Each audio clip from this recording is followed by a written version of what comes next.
before I start talking about research, I would like to say a couple of words about NECTAR. So I'm also the president of NECTAR, and just give you a few words on, let's say, what we do as NECTAR, what workshops we organize, and then I'll move on to, let's say, the keynote. This is my first time I'm actually doing a keynote at the NECTAR workshop. Normally I would like to give the floor to others, but in this case I was happy to take this invitation. Also, my first time here is over today, so there's also a good reason to be here. Well, I'm sure we'll have a fruitful discussion next couple of days. So NECTAR is a multidisciplinary social science network, and the primary objective is mainly to exchange knowledge, information, research with different experts in the fields. The scope of NECTAR is quite broad. Actually, it captures all the elements related to transportation research. Not only in Europe, but actually also beyond Europe. In most of the clusters, we also have one coordinator from outside Europe, so it could be Israel, or it could be Canada, or the US. We currently have over 200 members. And the main approach is very simple, but it's also very effective. NECTAR is a membership-based organization, so we rely also on, let's say, membership fees also from you as, let's say, participants of workshops. We have 8 working groups, or clusters we call them, who focus on specific topics, and they organize workshops, multiple workshops per year typically. And every 2 years we have a biannual international conference. The main mechanism is that NECTAR is low cost. So through your membership fees, we actually pay all the costs of, let's say, the workshop. So you only have the travel cost, but accommodation fees are, let's say, always covered through sponsorship and through the memberships. And we also have a very nice dissemination platform. So currently we have 8 clusters. So this workshop is a combination of cluster 1 on networks, or nowadays actually evaluation. Cluster 2, policy environment, but other clusters focusing more on logistics, housing, labor market, a new cluster actually on tourism, leisure and recreation, which is, I think, a very good room for you to explore. Accessibility, last year we just celebrated the 10th anniversary of that cluster. Also a new cluster on social issues and health, which started last year, and also a cluster on ICT. And I very much also promote, let's see, these joint events, because the crossovers and the links between those clusters are also quite obvious. And this is also why I like this workshop a lot. So NECTAR started in 1992. At Circular Grid Conference in 2017, we were celebrating the 25th anniversary. With now, this year we will have the 15th biannual conference in Helsinki in June. If you have not submitted an abstract, I'm afraid you cannot participate because we are completely booked. And talking about books, we have a NECTAR series which we use, let's say, to publish results from either the workshops or conferences. And we're currently in the 8th volume of the book, which will be published this year, which actually also transport, land use, and as a member, you have a 50% discount on these books. So remember this: if you take your membership for the first time, you can buy these books at a good discount. And in June we will have the workshop in Helsinki, and I'm sure some of you will also be participating there. If you cannot join there, I suggest, of course, become a member. Actually, being there means that you will become a member. Pay the membership fee, and then you get the newsletters and the invitations to the other workshops, which are, let's say, no cost for you except the travel costs. So this is also why we keep NECTAR as an open platform. Okay, this was a small commercial.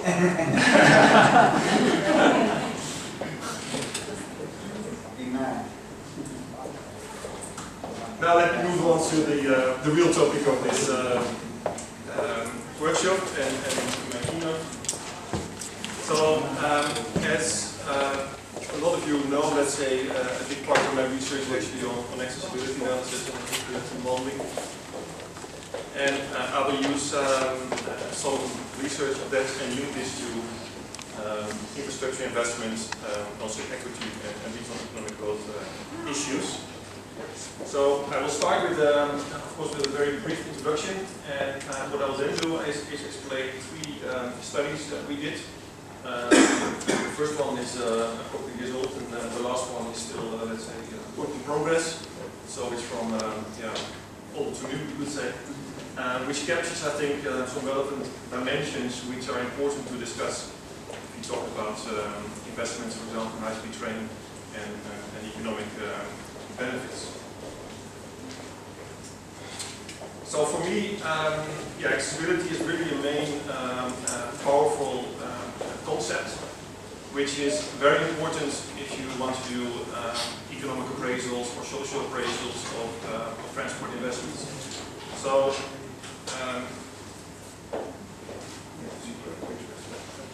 if you talk about transport investments, it could be, let's say, investments in road, rail, infrastructure, for example, or cycling, land use investments, land use projects. They affect accessibility, they change accessibility in time and space, which is then having an impact on both the social dimension, so differences between population groups, how well they can access specific services or jobs.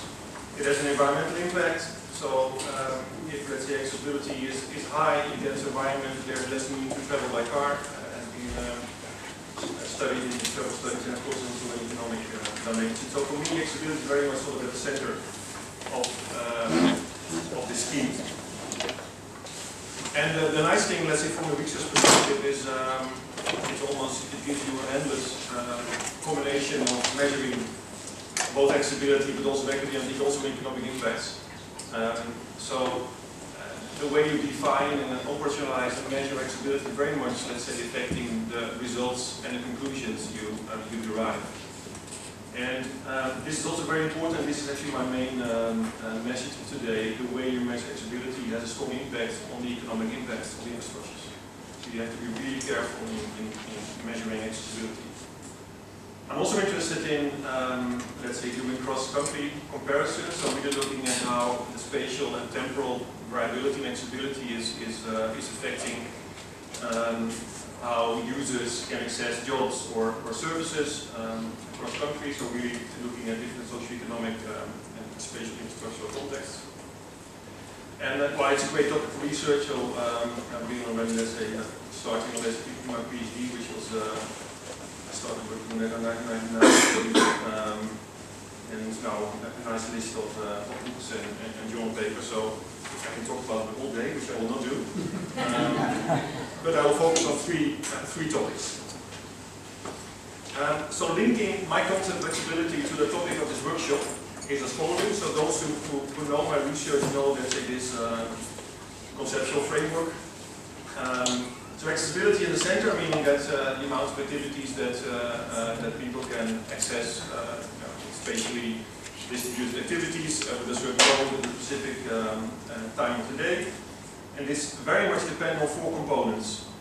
And of course, one component is transport, so the quality of transport, the impedance, the travel from A to B, time, cost, the effort that people need to overcome to travel. Land use, so the spatial distribution of activities, so where are the jobs, where are, let's say, services, are they, let's say, scattered, sprawling, or are they, let's say, in a dense environment. This is very important if you talk about accessibility. There's also a very much an individual component of accessibility. Let's say that your individual needs, abilities, capabilities very much depend or influence your level of accessibility. So if you don't have a driver license, if you don't own a car, or if you are in a household where there's one let's say, car and there's a dual income, the person at home who does not have access to a car has a completely different level of accessibility to jobs or maybe shops or services than those who take the car. So this is your individual, let's say, opportunities and capabilities. Do you have a driver license? Are you able to travel on your own? Are you able to bike? Are you able to travel by public transport? Do you have the mental capabilities, the physical capabilities? It's very important to address. And that's also very much also a temporal component. So access to health, shops, and so on varies across time. Of course, the transport system itself has a temporal component with peak hour and non-peak hour travel time, so it's also very much a temporal component. And the way you, let's say, include those 4 components in the measurement of accessibility has an impact on, if you do an impact appraisal, what you get in terms of efficiency, so the user benefits of the system, equity incomes, and also equity outcomes, and also economic growth. So this is my main focus of my talk today. So in the examples, I will show you some examples how, let's say, the way you incorporate those 4 components actually has a great impact on accessibility, and how this is affecting, let's say, impact on both economic development and equity.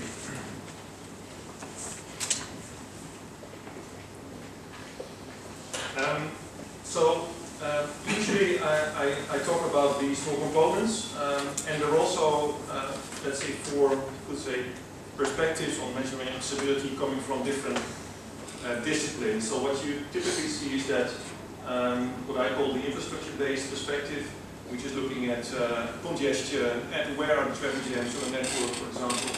This is very much the domain of transport engineers. And transport engineers also teach civil engineers or transport engineers. So they're very much looking at, oh, where's the problem, how can I fix this traffic jam, and how do we add more capacity to the network so this is solved. From this perspective, they're very much focusing only on the quality of transport itself. So the quality of the functioning of the transport system. In urban planners and geographer, they are more focusing not on, let's say, on the functioning of the network, but the locations. So can you actually get to jobs from a specific location, to workers have access to jobs, or to people who need healthcare have access to the relevant services. This is very much, let's say, the focus of geographers and planners. So they both look at the transport and the land use component. The person-based perspective is very much in time-space geography, where you look at the individual accessibility profiles over time, which is really focusing actually on the temporal component and also the difference between individuals, even within a household interactions, and so on. And then typically economists or economic geographers or in regional science, they focus more on, let's say, the economic benefits that people can derive from having access to spatially distributed activities, and they typically focus on more utility-based perspectives. So actually what you find is that there are very different schools of thought, you could say, with their own toolboxes, and they all look at a specific, let's say, component of accessibility, sometimes 2 or maybe maximum 3. But this actually highlights that the sort of the school of thought here is very much also affecting the outcomes of the analysis.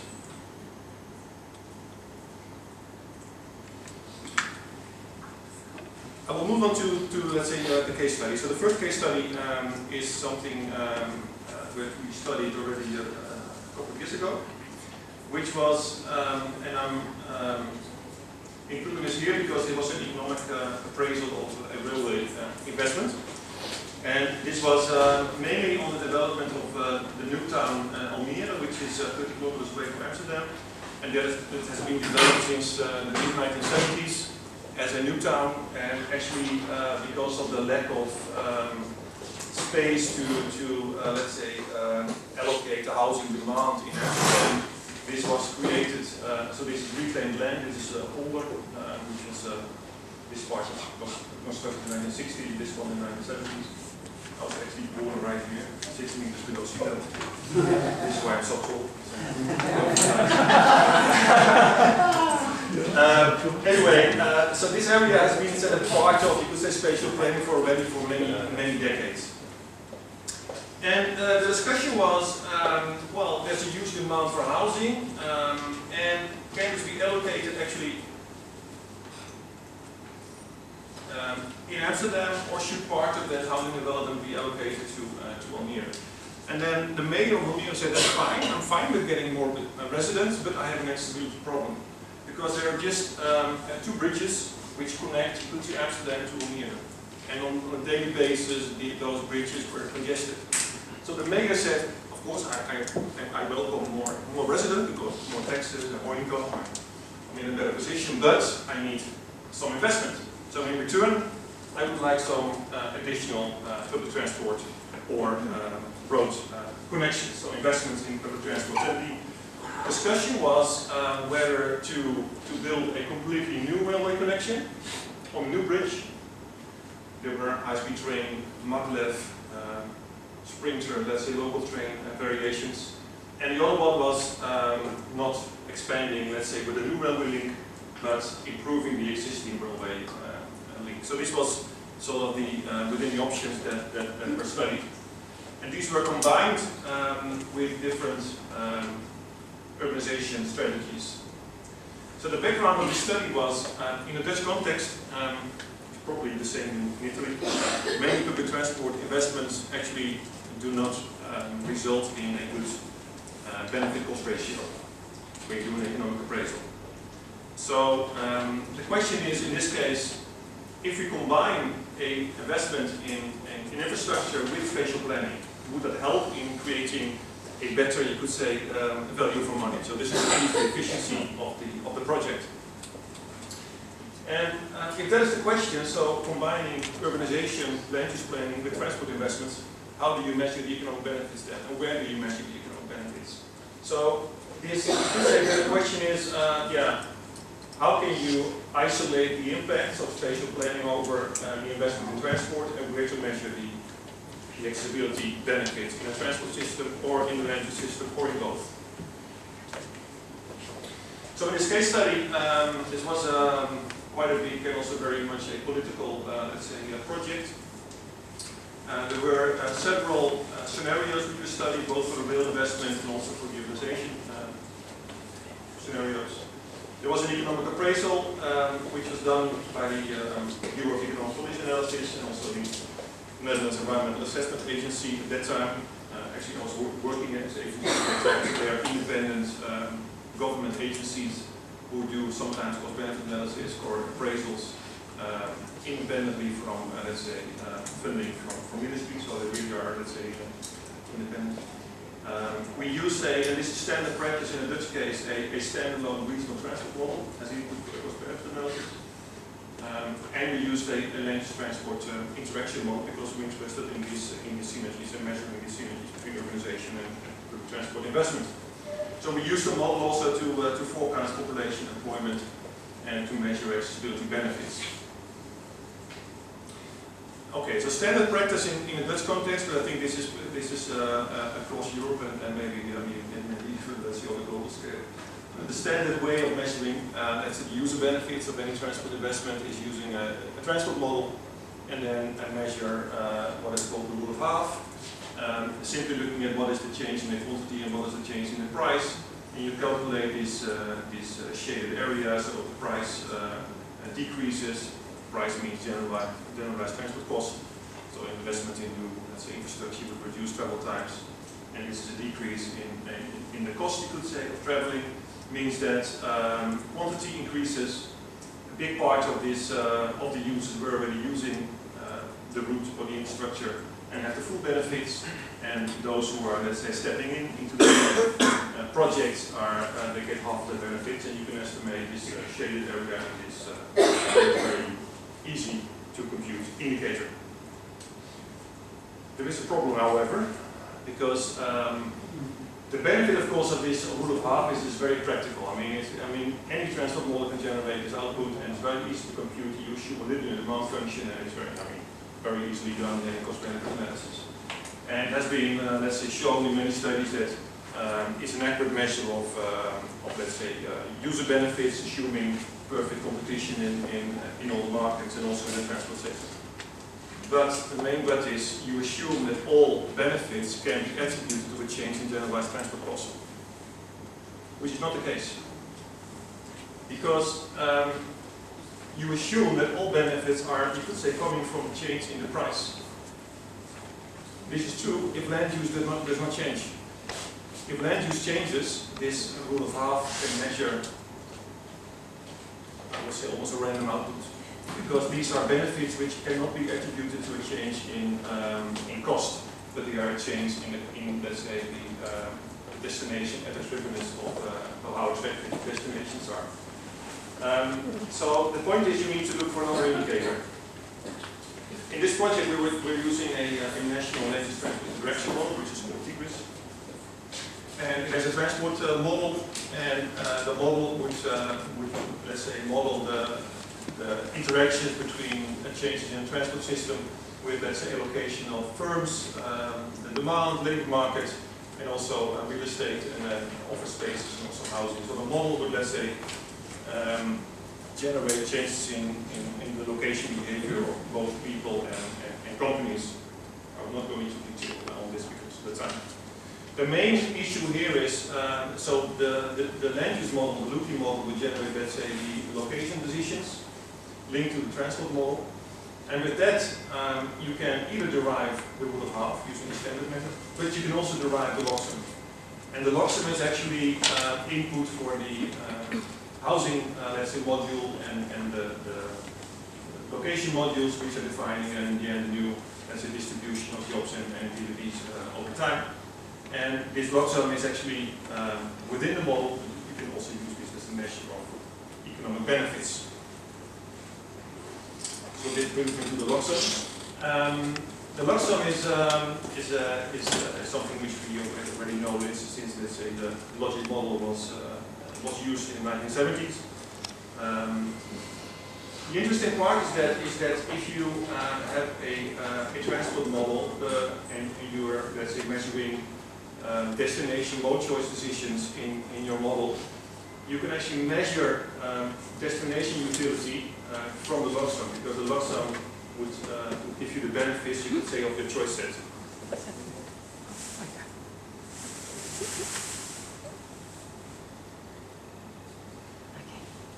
So it means that from the log sum you can derive either effects of changes in the spatial distribution of activities, so land use changes, or it can measure in the utility function changes in transport cost. In this model, it's a very disaggregate model. Disaggregates multinomial model with almost 500 person types and for purposes with different modes of transport, so it's quite detailed. And this can be a very nice measure of measuring the user benefits if you have a detailed model available like this. And of course you can measure utility, you can measure the log sum in utility, but you can also transform the log sum in utility to actually euros and money, assuming utility is linear in income, and you add, let's say, the marginal utility income, and then you get actually euros, which is very nice. Both for the researcher, I mean, you say, okay, this project has an impact in accessibility, and you can express accessibility into euros. You can do it in multiple ways, either through, let's say, a transformation in cost. In this time, we did the transformation in travel time. Again, I will not dwell on the methodology because that will take much time. So what we did is we used the Luti model, we used the log sum to measure the different alternatives. So this was one alternative, which was, so the task was, let's say, to develop 30,000 houses for 30,000 inhabitants and about 15 to 20,000 jobs.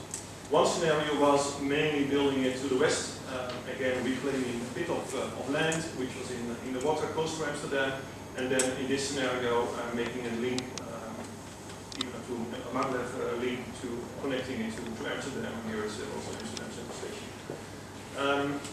The other extreme was, let's say, developing it to the east, which is sort of agricultural land at the moment, and the middle scenario was a combination of the two. So it's both to the west, it's both to the east, and also a little bit in the center part of the existing town. So these were, you could say, the scenarios, the two scenarios which were studied.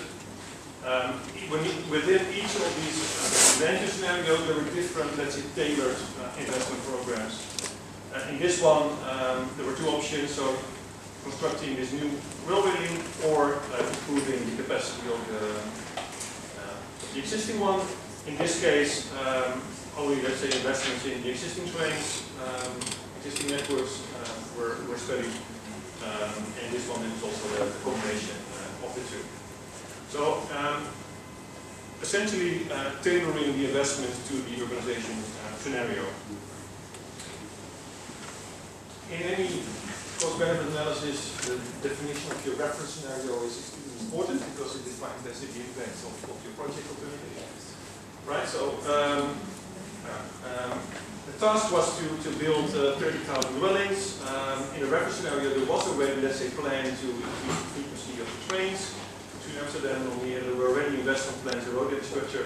And at this point of time, we were still discussing in a very optimistic way that we will have a national road pricing scheme. So this is also in the reference, which was something not a choice, but it was a choice we made then. And there were different project alternatives for the different, for the three different urbanization programs. So for some there were more, 6 different alternatives, from metro London to regional rail. For others there was a smaller amount of alternatives. The investment costs, they ranged from 2 to 3 billion euros, which is mainly upgrading existing bridge and existing railway network, to about 7 billion euros, which is mainly constructing the new bridge, or combining the tunnel with the bridge. Yeah, to go from Maglev, it increases the cost of the infrastructure quite substantially. So there was quite a substantial investment cost. Then a question then, okay, where to measure the benefits? So if you take the standard sort of roof approach, so you have first situation, which is the reference, no infrastructure, and no, let's say, urbanization or increases of houses or jobs. So this is the first step. Then you allocate these 30,000 dwellings and jobs to the scenarios, and then within each of those alternatives, you can have different project alternatives that you can measure. Let's say the rule of half typically is in the bottom, so you can compare different project alternatives given a spatial distribution of jobs and houses. The log sum would allow you to also include the first steps, because it does also include within the destination utility, within the destination attractiveness in the utility function, allowing you also to look at changes in spatial distribution of jobs and workers. Yeah, so the first step, so this is just adding the 30,000 houses to each of the 3 scenarios in different locations, as I explained. This would be the log sum benefits in euros, so this is in million euro per year, which has adding just more people, more jobs to the same area, of course, increases more accessibility, you could say, or because you can accept more jobs or more people within the same travel time, so there's a positive impact, mainly by car, train, and bus, tram, metro. For the slow modes, it was a decrease. This has to do with where are these people and jobs coming from. So the Luki model would actually give you a model within sort of the zero sum game, because it's only distribution, it's not generating jobs or people. But this is where the jobs were added, and you see that in a wide sort of region, to these sort of blue areas, there's a decrease in population because workers decide to live here rather than staying in Amsterdam.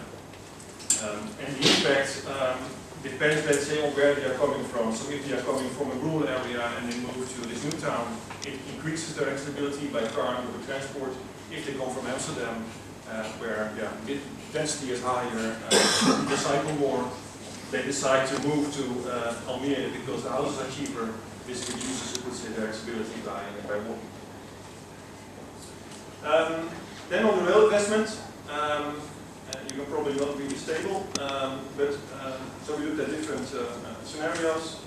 At the end, this was quite disappointing for the policymakers and the mayor of Almere. This is from a paper published in Computer Environment and Urban Systems. The different railway projects actually just added maximum 1,000 people and maximum 1,600 jobs in the long run to Almere. It's actually the idea of having public transport investment generating regional economic growth.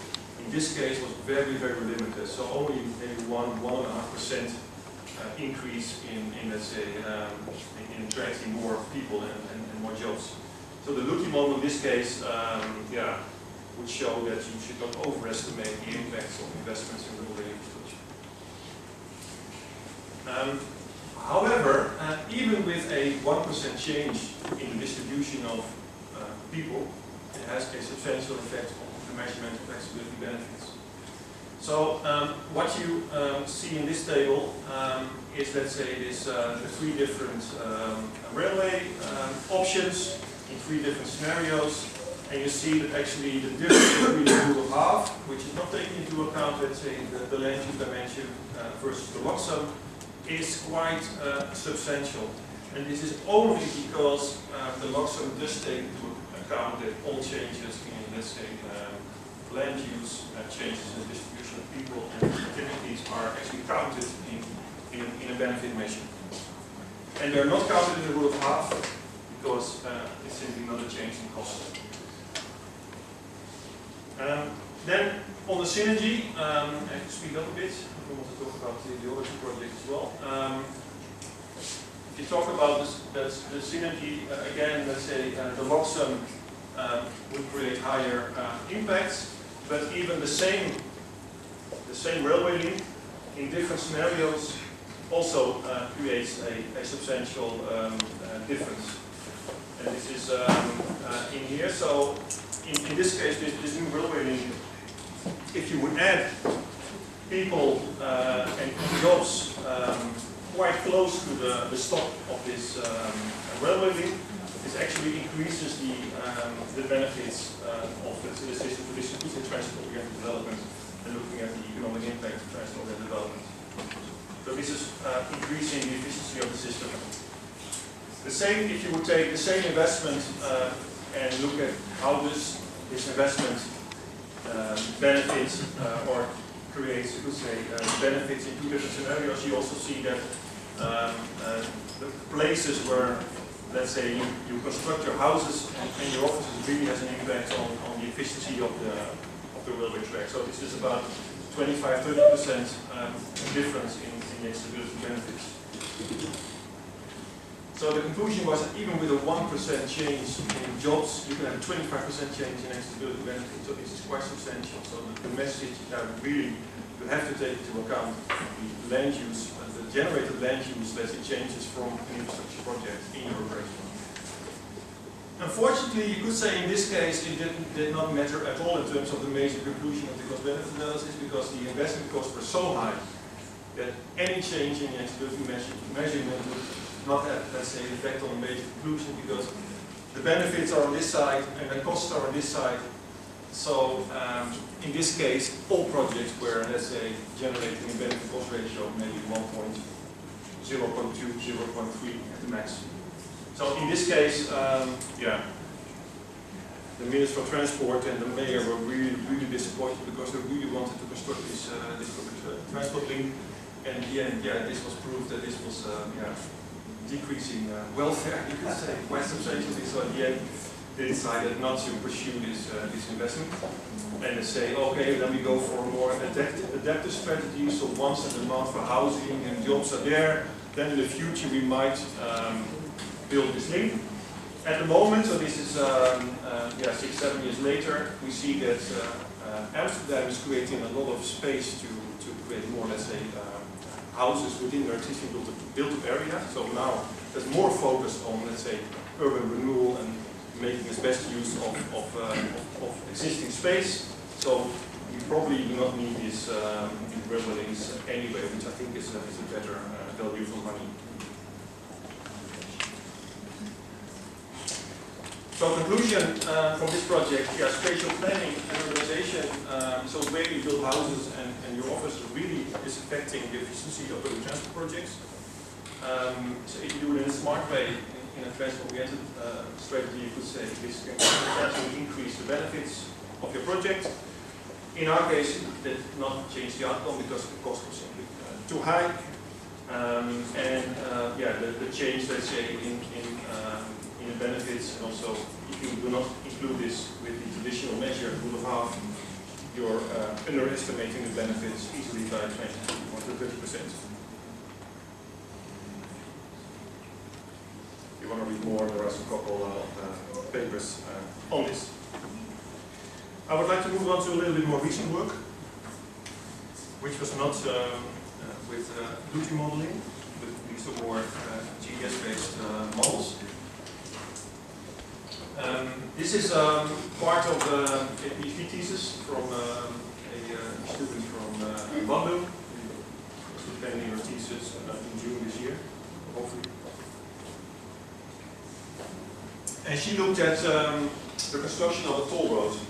So this is an exposed evaluation. My previous project I talked about was an excellent evaluation. And I think it's quite important to also look at projects which have been built and how do you measure the impacts of those projects. So in this case, this is in the area between Jakarta and Bandung, which is the most heavily, let's say, developed and urbanized part of Indonesia. Here on the other island.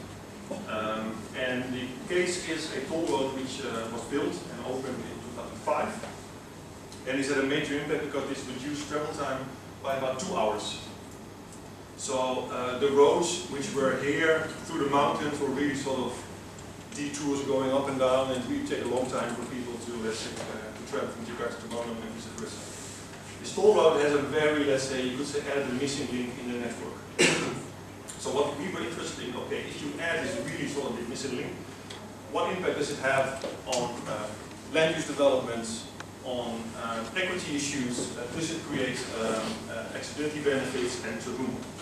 So what we did is we used, in this case, RTS, but we used also a plugin to RTS, Traffic Analyst, which is a 4-step transport demand model, which you can use as a plugin, which is nice because you can actually generate traffic flows, generate changes in travel times, and add this to your measure of accessibility. We calibrated the model on the traffic flow data we had on the toll road. So this is not the toll road company data. And we calibrated on data from Google. Google Traffic also gives you travel time between all these pairs. So we could rough estimate whether the traffic analyst actually performing properly. And it was performing, let's say, properly. We also did a substantial survey, state of choice survey, where we actually also wanted to measure value of time in the choice experiment. We use different indicators, so we use centrality, productivity indicators, looking at travel time and cost, so each point of the network, how much time does it take to get to any other point of the network. We use potential job accessibility, and we also measured the Shen index. And that I need to explain. So the standard accessibility measure, what has already 50 years old, sorry, 70 years old, is measuring for each point in the network, for each region, how many activities you can access, with a certain travel time, and using a business decay function to weigh these activities. This is very nice. This is still, I think, the most popular accessibility measure. But there is an issue with that, because you take, let's say, the demand into account, but not how many people are competing for that same, let's say, demand. So in this case, Shen, when in the 1990s, made this paper also on employment accessibility. And if you take, let's say, Walter Hansen's index, and you divide this by the number of competitors for, let's say, in this case, for the same job, you get into the Shen index. So this gives you the ratio of jobs to workers, which is including, you could say, imbalance between the supply of jobs versus the demand for the same jobs. Right? We measured equity by the Gini index and the Palmer ratio. Well, the Gini index and the Geurs curve you probably all know. So this is an index between 0 and 1. The smaller it is, the larger the level of inequality.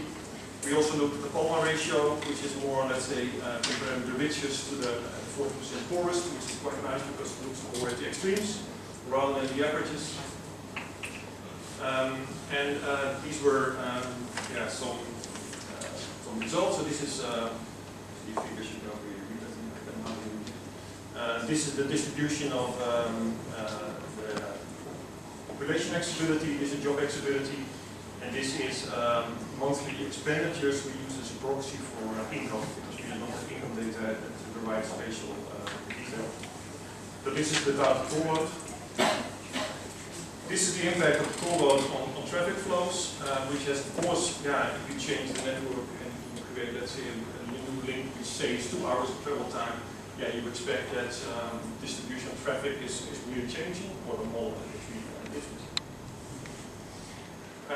This is where the toll road is. This is the relative weighted average travel time, and this is travel cost. Of course, we're looking at the toll road, so there's always a trade-off between time and cost. Right? You can use the toll road, but you have to pay the fee. If you decide not to use the toll road, you have higher travel times, but you don't pay the fee. So there's how different income groups makes this choice. Faster, more expensive, is actually sort of the difference between the two. Of course, what you expect is that most of the impacts are actually in the area between Jakarta and Bandung, because this is the area where most people are benefiting from the investment. Overall, the toll road reduced travel times by about 13% in the whole area, so this is quite substantial. Working population accessibility, job accessibility increased by about 7% if you only look at time. If you look at generalized cost, the effect is much smaller, because people still need to pay the fee. Toll fee who used to travel for free would take a longer, so this trade-off is quite important. Also in this developing country context where fossil income levels are quite small. The interesting part that I would like to highlight, however, is the Shen index, so this is this job to worker ratio. With the toll road, it actually decreased. So the interesting part is that, so if you look at the distribution of job accessibility and the distribution of the workers' accessibility, in this case, it increased more competition. The area in between Jakarta and Bandung, which is, let's say, you could say benefiting the most, the people who live there now get more competition from the people from Jakarta who actually go there for and seek a job in that location. So essentially, adding the toll road is reducing your access to jobs, which is a very, let's say, interesting message. So actually the impact of such an investment can be, if you look at job accessibility and you use the proper indicator, can be negative. So you could say this is an example of the two-way road argument using the Shen index. When we look at income, we do not find huge impacts. It has to do with the spatial distribution of income, which are mainly high in Jakarta and Bandung, and they are not heavily affected. I will skip that part. So the conclusions of this was, yeah, if you construct such a major investment, in this case a motorway, it has a strong impact on travel times, it has a strong impact on job accessibility, but if you look at job accessibility, including competition effects, the effects are actually not that positive. Inequalities between income groups are highly affected, but I would say the next step would be to look at job worker types, and maybe jobs by, let's say, skills levels or sector, and maybe then the results would be different.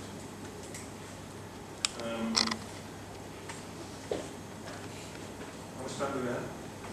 Still 10 minutes. Okay, I can read that. Yeah. The last case study, which is work in progress, is coming from a 3-year project that was an NWO project, so this is the Science Foundation with USRC from the UK and FAPES, which is the Sao Paulo Research Foundation. So this was a collaboration with researchers in the UK, a survey in Sao Paulo. And what I will, because I will not explain the whole project, but sort of a new question that we are working on. And this is inspired by, you could say, the paper from Redmond and Patricia Moterian, who had a paper on the positive utility of the commute. If you don't know this paper, I suggest you read it, because I think it's quite interesting. What they did was based on a survey in the US. They looked at what is your actual commuting time and what is your ideal commuting time.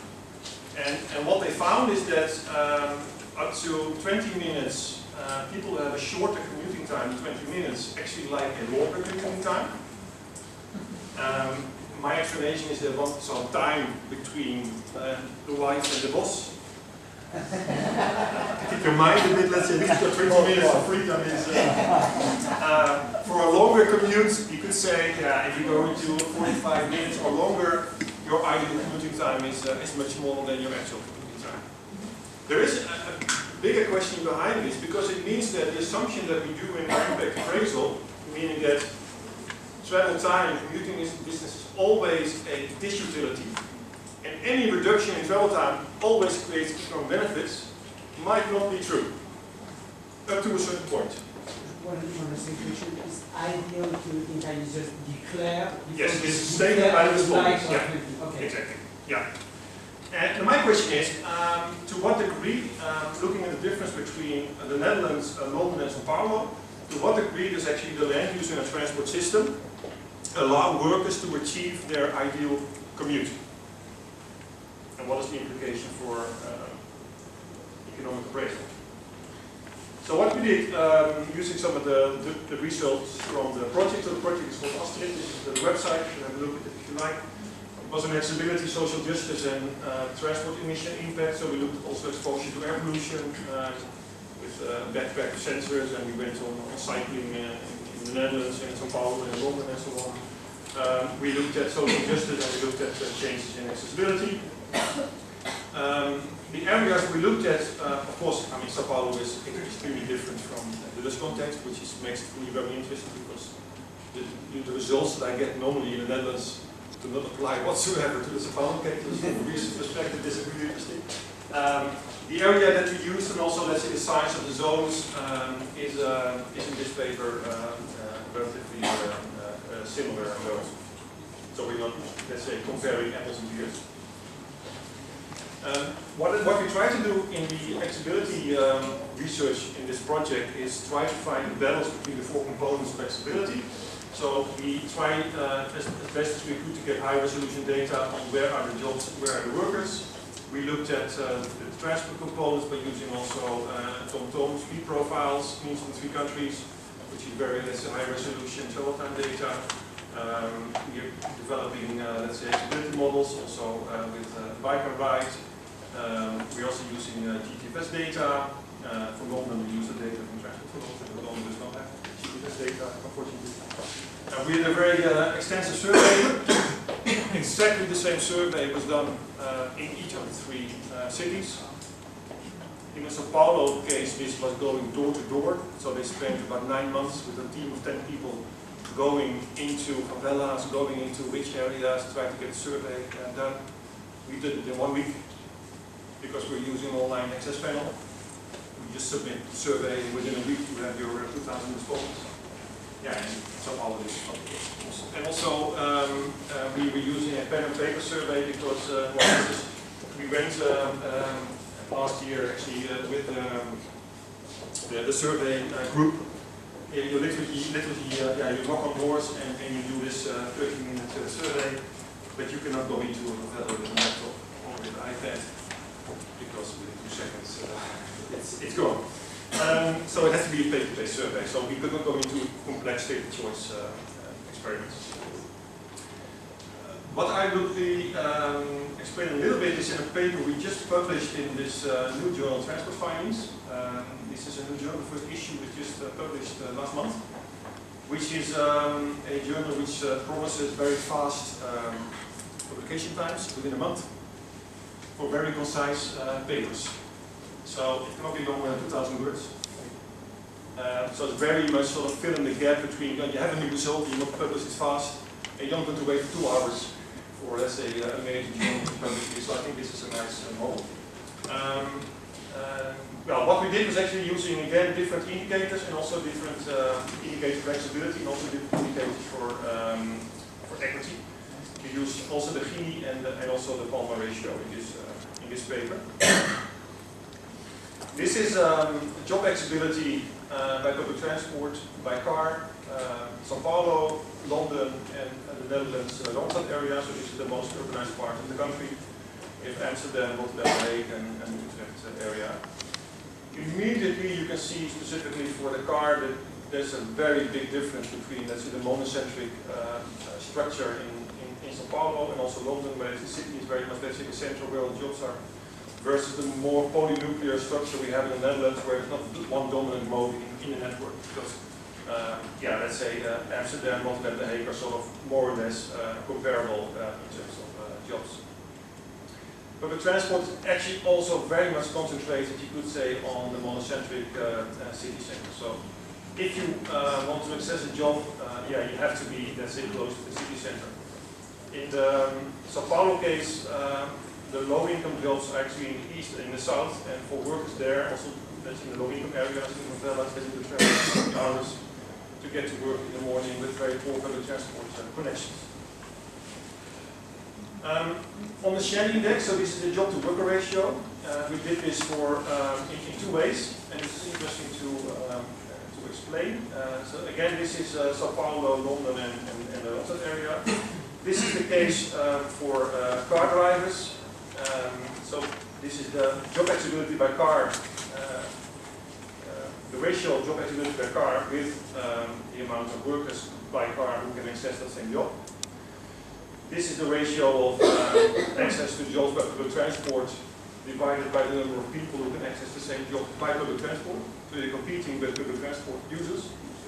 In this case, we said, okay, for public transport this might not be true because you're actually competing also with those who have more options, more transport options. So if you add those who can access the same jobs by car, you get a very different picture. So job to worker ratio of public transport drops by a factor 3 if you, at least, if you include, let's say, competition by workers by car, which of course is true because if you are, let's say, looking for a job and you rely on public transport, yeah, you rely on you compete with people who are actually have more transport options. The interesting part in here is that if you look at the job to worker ratio, you see that the Netherlands is doing quite well in terms of job accessibility by car. It's higher than London and it's higher than Sao Paulo. So it means that this polynuclear structure combined with, yeah, you could say, transport connections, it's helping worker to create a more, let's say, ratio of jobs to workers. So you could say the labor market is functioning better in the Dutch case if you have a car. However, if you don't have a car and you rely on public transport and you're competing with those who have a car, you have an issue. So in that case, the job to work ratio is actually much smaller than it is in Sao Paulo and actually London, which was for me quite a surprising result. If you only assume that, let's say, workers relying on public transport are competing with workers relying on public transport, it's actually quite good. But because job accessibility by car is so good in the Netherlands, because of our polynuclear structure, of course we have some issues, but nothing compared to London and nothing compared to Sao Paulo, of course, where you can be stuck for 3-4 hours in traffic. Now on the commuting, in the last 5 minutes. We asked in the survey how important is commuting for you, commuting time in your job search. In Sao Paulo, in London, and in the Rotterdam area. In the Dutch case, yeah, most, let's say, of the workers say, okay, commuting time is important for me to find the proper job. In London, and especially in Sao Paulo, commuting time is much more important as it is than in the Netherlands. It has to do, of course, with the length of the commutes and you're forced to go to the city center of Sao Paulo or London City to find a job. So the structure of the spatial structure is very important. Does the commuting have a negative impact on your life? Well, this is only for the Dutch, but even for the Dutch, they say, yeah, my commuting time does have a negative impact on my life because I cannot participate in leisure or in family life as much as I would because simply my commuting time takes too much time. If you get the same answer in Sao Paulo, London, the result is even much more stronger, of course. This is the distribution from the survey on the actual commuting time. So this is what's the stated commuting time by the respondents, and you see in blue is the Netherlands, in orange London, and the grey one is Sao Paulo. What you see, let's say the blue ones, you could say the distribution is such that, well, after 1 hour, most of the Dutch workers get to their jobs. If you look at Sao Paulo, there is a substantial part of the workers who travel more than 2 hours to get to work. And there is a substantial part who actually does not have a commute. Sorry about that. Here, so they work from home, or they work, they might not leave their favela because they have to say, their own shop or whatever right next door. For London is somewhere between, let's say, in between the Netherlands and Sao Paulo, with also a distribution which is much, let's say, towards longer commutes. Now the question on the ideal commutes. So what do you think? Are they the same in terms of, let's say, distribution or not? Are the ideal commutes in Sao Paulo different from the ideal commutes in the Netherlands? What do you think? Do you expect them to be similar or not? They're quite similar. Also, people in Sao Paulo, in the favela, would prefer a 20-minute commute. As the Dutch would be 20-minute cycle time is ideal. So what you see in the ideal commute, it sort of follows the same pattern. People dislike spending 1 hour or 2 hours commuting because they want to spend their time with their family. 20 minutes is fine because you don't want to spend that 20 minutes with your family, but if it's longer than 20 minutes, yeah, you would like to use your working time in a more productive way. It's interesting that the case study from Redmond and Patricia Botterian was also 15-20 minutes, and we find actually exactly the same. So the ideal reported ideal commuting time is roughly around 20 minutes. The same in London, the same in the Netherlands, and the same in Sao Paulo. If you look at the actual commuting times, the Dutch workers are lucky that they can, let's say, have a 30-minute commute. Sao Paulo is roughly 45 minutes. We also asked, what is your maximum accepted commuting time? And you see that if you look at London, yeah, workers are not really willing to spend more commuting time than they're already doing, and the same for Sao Paulo. So the ratio between the actual commuting time and your ideal commuting time is you could say, very different. People in London and Sao Paulo are willing to spend maybe 10% more time than they're already doing. In the Netherlands, people are willing to spend, if they would need to, 30% more, because their commuting time is, you could say, relatively long, relatively small compared to London and Sao Paulo. Then what we try to do is, in the Netherlands, so we use this public transport model, also a bike ride, I will learn that. We actually estimated this decay function based on the data from the survey. So we have this decay function from the reported, the ideal, and the maximum travel time. We built the accessibility model. And this is what you get. So this is access to jobs by public transport, including the bike as an option. This is the reported commuting time. This is the ideal commuting time. So if you say, on average, people spend 30 minutes commuting by public transport, but ideally they would go to 20 minutes, this will strongly reduce, of course, the area that you can find a job, so the jobs you have. The other way around, if you take the maximum accepted commuting time, you're increasing, let's say, your search area for jobs. So the implication in my let's say perspective is that if workers would actually follow their commuting preferences, meaning they would like a smaller commute, this would substantially reduce their job flexibility and also chances to find suitable work. This is why we are making these commutes.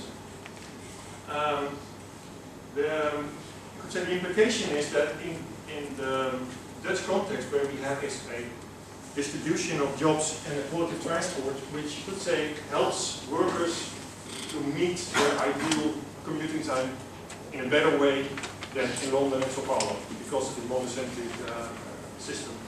The gap between actual and ideal commute is much smaller in the Netherlands than it is in Sao Paulo and in London. If you look at the job worker ratios, the Netherlands is also, you could say, by car doing better than London and Sao Paulo. So if you have a better ratio of jobs to workers, your commuting times are smaller. If you want to have more details, have a look at the papers. Going to the conclusions. So what I tried to explain in this presentation was that the way you measure accessibility has an impact on either the equity impact or the economic impact that you find.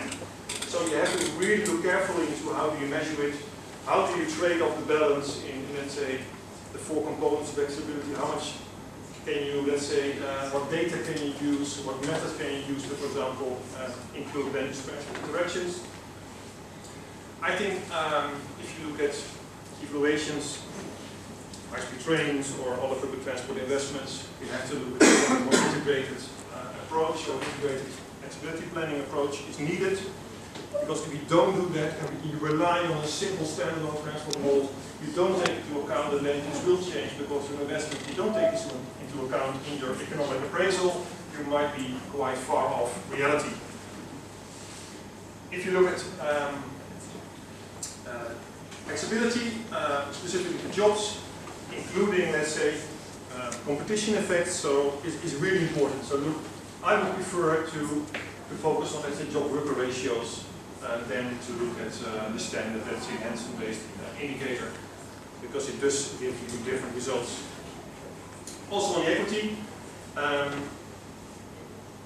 choice of the equity indicator, so in this case we're looking only on statistical indicators, so the Gini and the Palma will give you different results, but more important actually, the input for those indicators are getting you very different results. The land use in a transport system, you could so the spatial structure, monocentric versus polynuclear, quality of the transport system, both road and rail, heavily impact the degree to which workers can achieve their preferred moving times. This is something which is not dealt at all with in any transport appraisal. There could be a very important implication here. Maybe, so this is a hypothesis, in this context, workers already are more closer to their ideal commuting time.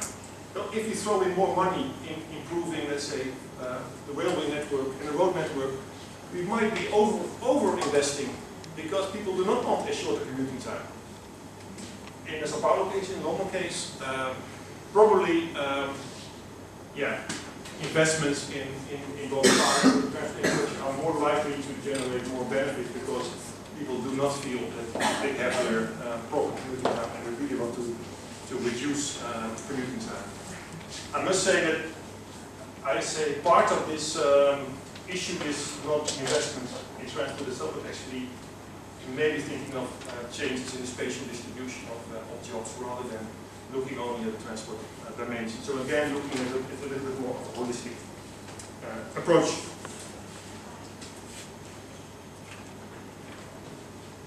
Thank you for your attention.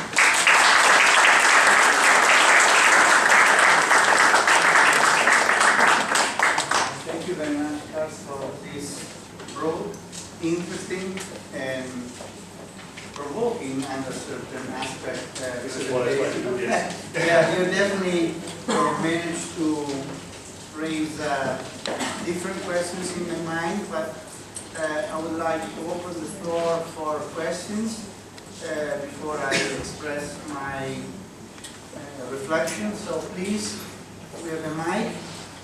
Please, can you just... I think my voice is loud enough. Okay, good. Introduce yourself and... Yes, my name is Jeroen Bastiaans, or Jerome, or whatever you want to call me. It's a hard name also to pronounce from the Netherlands. I'm a PhD student at the University of Leeds. I'm the next presenter. Just one question on your results, Karst. If I travel by train in the Netherlands, then most people, or at least I did, I work on my laptop and so on, so I can actually use my travel time to work. But I can't do that by car. So did you find any differences in ideal commute times for different mode users? This is sort of really fresh research. I was trying to get into my SPSS even this morning from the hotel, trying to get into this question. So I did really that different for if you rely on the transport car. Unfortunately, I could not get my license for SPSS, so I could not answer it. But it's something that I plan to work on in the coming weeks because I do think this is important. The main problem that you probably will encounter is simply the sample size of, let's say, 1,000, 1,500 is probably not big enough to really answer this question. But I would expect that ideal commuting times will not be very different. Even if you are into transport, you can use Wi-Fi or 4G or 5G. You can work, but still you don't prefer, I think, a very long commute. So a smaller commute is preferred. But it could be that, for those who rely on public transport, they might say, okay, half an hour is also good enough for me because I can use it in a productive way. which will be different, of course, in London and in Sao Paulo, because there, let's say, the Wi-Fi and the internet connection will not be as good as. That's a good point. Yeah. I have a question. I'm Henry Gentili, and I'm a student of political science here at the university. And I was wondering if you have, considered income on your surveys in the 3 cities, because I was thinking that if you increase investments in commuting, especially, you will get higher fares tendentially. So would that, kind of limit the impact of commuting there? Or yeah, this is also a good question. Actually, this was a very important part in the design of the survey. So we really wanted a good distribution of respondents by income segments. We used a stratified sample actually in 4 classes. So the 10% lowest incomes, and then 40%, 40%, and 10% highest incomes in each of the 3 data collections. Was not always easy. In the Sao Paulo case, we found that it's very, very difficult to get survey results from the high 10% of incomes, because they live on the 20th floor in a tower and you have to pass a guard, let's say, to get to. Difficult to get to. It's very, very difficult to get to, so it's not always, let's say, successful. So in the Sao Paulo case, we have overrepresentation of actually lower income groups. We did look at the ideal commuting time, and actually income was not significant. So also low income workers prefer, let's say, a low income, a low commute. But at the moment we are working on actually some models to try to explain actually the ideal and the actual commuting times, looking at income, education, type of job, and so on. So we are now working trying into more logistic regression models to explain why these differences are there, and are they really different between income or, let's say, population segments. Right. Some other questions? Giacomo? Hi, my name is Giacomo Lozzi. I work at Police Network in Brussels, which is the European network of cities and regions working on transport innovation, and I'm also part of the TRElab.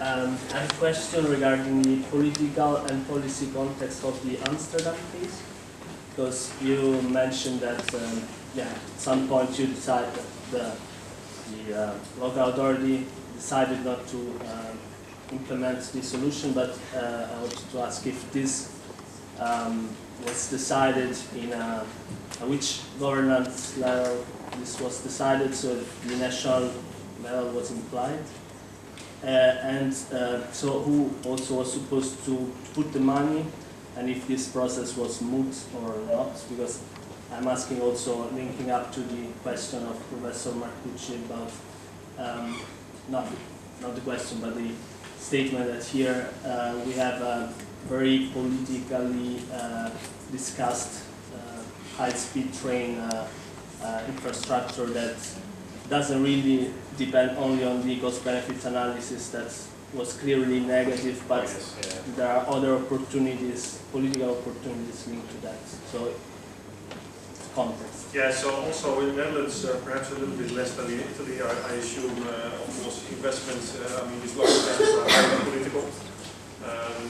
In the Dutch context, the national government is actually funding these projects. So local and regional governments do not have yet, let's say, the income and do not get enough taxes or can raise enough taxes, let's say, to fund these projects. So they can do some local, let's say, projects, but if the project becomes over 100 million euro, they already rely on, let's say, national funding.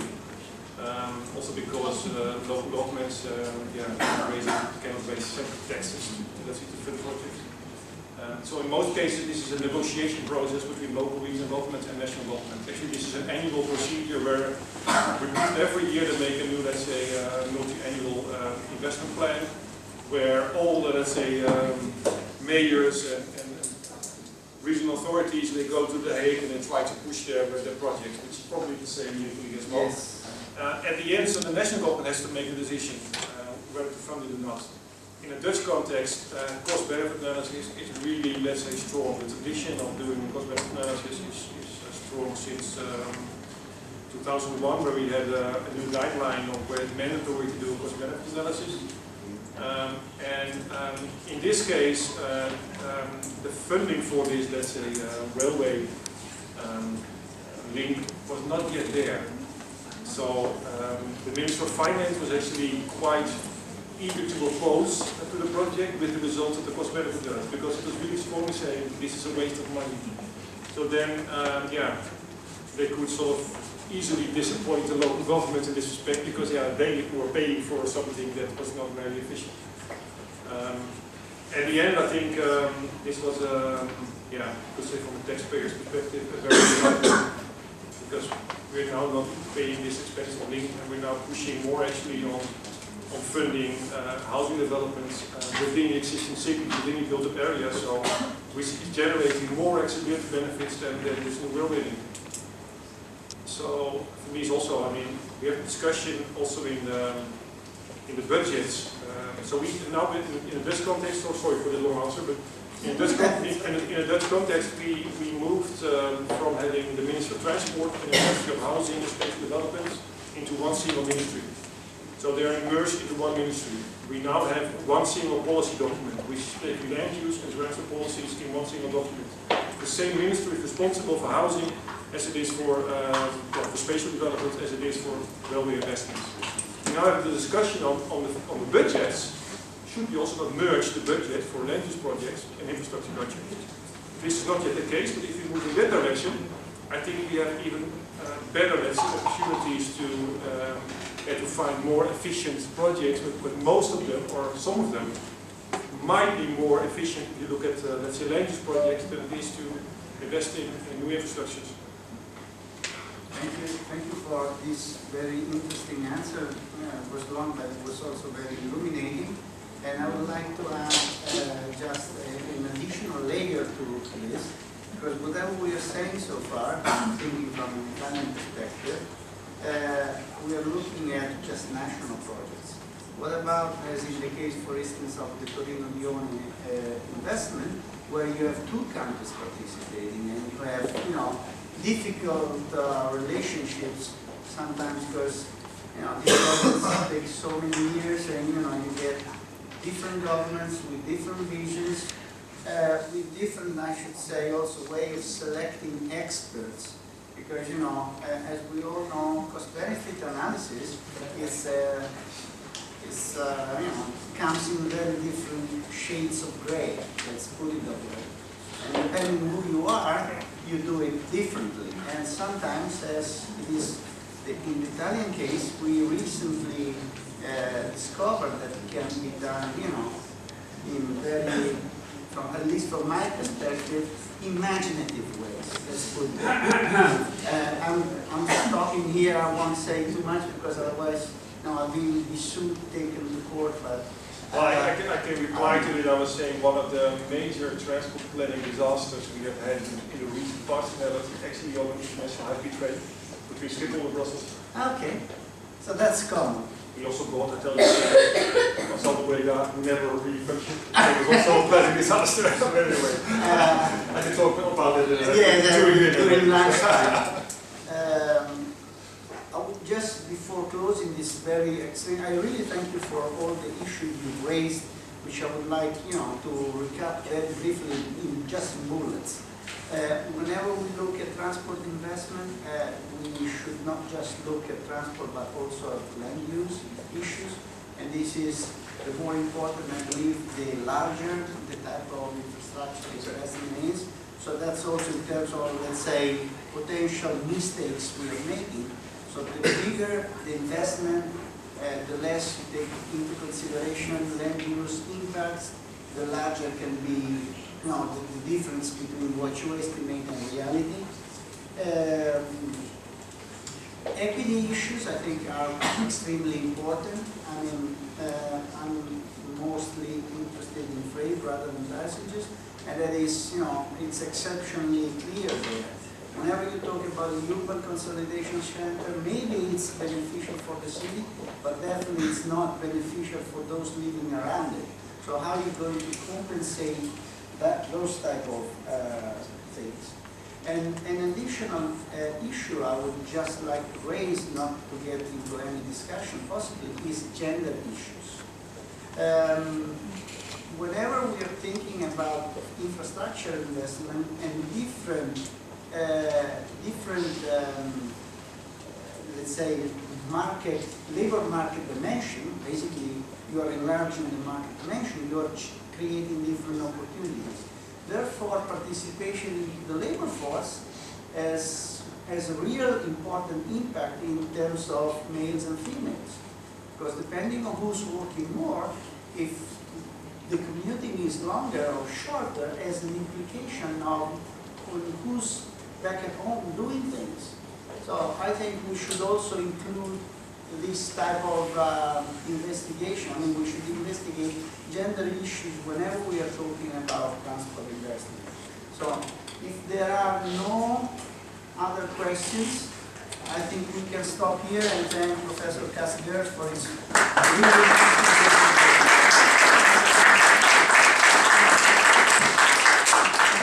Okay, so we are done with the keynote speech. So we will start